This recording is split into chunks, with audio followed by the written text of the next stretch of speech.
Sunday night futures in the stock market are down, mostly due to increased odds of a government shutdown as the funding deadline is coming up. It's right around the corner.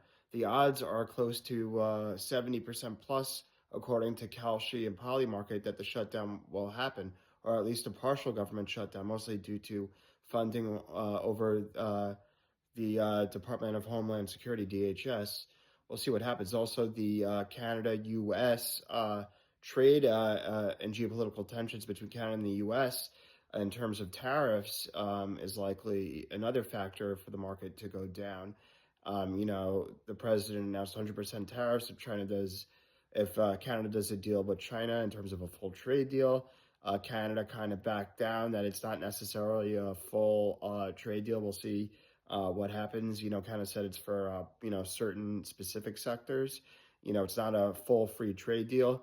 And then you also have the possible unwinding of the yen carry trade, which could create some short-term pullback in the market. However, it could be good in the long term if there's more liquidity.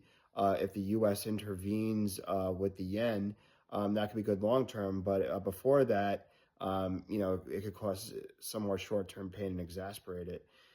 Gold hit a record high, $5,000 an ounce, as countries in this geopolitical chaos are, pretty much hoarding gold as a safe haven. And in this multipolar world, due to geopolitical chaos, you have countries really investing in their own AI infrastructure.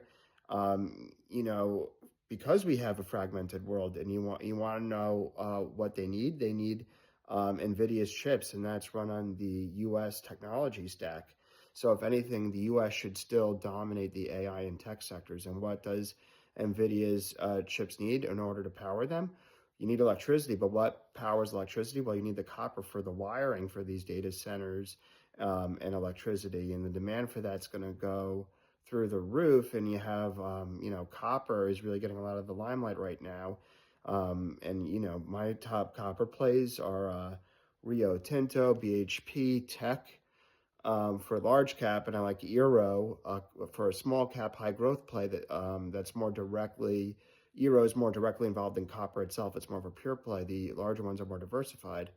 But either way, the short term noise is going to happen. But I think that this mega trend that we're seeing of sovereign AI nations investing in their own AI capabilities, it accelerates the AI trade, run on NVIDIA's chips and copper. Those are the real stories. That's the real story right now.